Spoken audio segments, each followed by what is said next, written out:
నోరూరించే pink perch pan fry recipe చేసేసుకుందాం. ఎప్పుడు చేసుకునే ఫ్రైలా కాకుండా ఇండియన్ ఫ్లేవర్స్ కి కొంచెం వెస్ట్రన్ టచ్ యాడ్ చేద్దాం పదండి. ఈ రెసిపీ కోసం స్కేల్స్ తీసేసిన 4 ఫిషెస్ ని హెడ్ పార్ట్ తీసేసి రిమైనింగ్ ఫిష్ ని 2 పార్ట్స్ గా కట్ చేసుకుని ఇలా చిన్న చిన్న ఘాట్లుగా పెట్టేసుకోవాలి. తర్వాత మసాలా కోసం ఒక బౌల్ తీసుకొని ఉప్పు, పసుపు, కారం, ధనియా పౌడర్, గరం మసాలా, కొంచెం ఇంగువ, గుప్పెడు కొత్తిమీర కూడా వేసేసి అరచెక్క నిమ్మకాయని కూడా పిండేశాక 1 స్పూన్ జింజర్ గార్లిక్ పేస్ట్ కూడా యాడ్ చేయాలి. అవసరమైతే కొంచెం వాటర్ చల్లుకొని అంతా బాగా కలిపేసుకున్నాక 1 స్పూన్ కార్న్ ఫ్లోర్, 1 స్పూన్ మైదా ప్లేస్ లో ఇంకో స్పూన్ కార్న్ ఫ్లోర్ కూడా యాడ్ చేసుకోవచ్చు. అంతా బాగా కలిసేట్టు కలుపుకొని మసాలా ఈ కన్సిస్టెన్సీ వచ్చేట్టు మిక్స్ చేసుకున్నాక చేప ముక్కకి 2 వైపులా ఈ మసాలాని బాగా పట్టించి ఈ పీస్ కి 1 సైడ్ ఫస్ట్ మైదాలో డిప్ చేసి నెక్స్ట్ జాగ్రత్తగా తీసుకెళ్లి ఎగ్ యోక్ లో డిప్ చేశాక ఫైనల్ గా బ్రెడ్ క్రమ్స్ లో డిప్ చేసి వేడెక్కిన పాన్ లో ఈ ఫిష్ పీస్ ని జాగ్రత్తగా వేసేసి మీడియం ఫ్లేమ్ లో 1 సైడ్ గోల్డెన్ బ్రౌన్ వచ్చేంత వరకు షాలో ఫ్రై చేసుకున్నాక మరో సైడ్ టర్న్ చేసి ఇంకో 3 to 5 మినిట్స్ మీడియం ఫ్లేమ్ లోనే కుక్ చేసుకుని both sides golden brown colour వచ్చేంత వరకు అటు ఇటు తిప్పుకొని ఫ్రై చేసుకుని తీసేస్తే మన యమ్మీ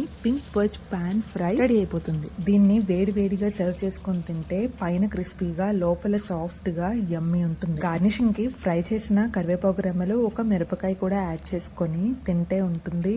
ఆహా, చెప్తుంటేనే నోరు ఊరిపోతుంది. మీకు కూడా ఈ రెసిపీ నచ్చితే ఒకసారి ట్రై చేసేయండి. బై ద వే, ఈ రెసిపీ నచ్చితే ఒక లైక్ అండ్ సబ్స్క్రైబ్ కూడా చేసేయచ్చు కదా. See in the next video. By.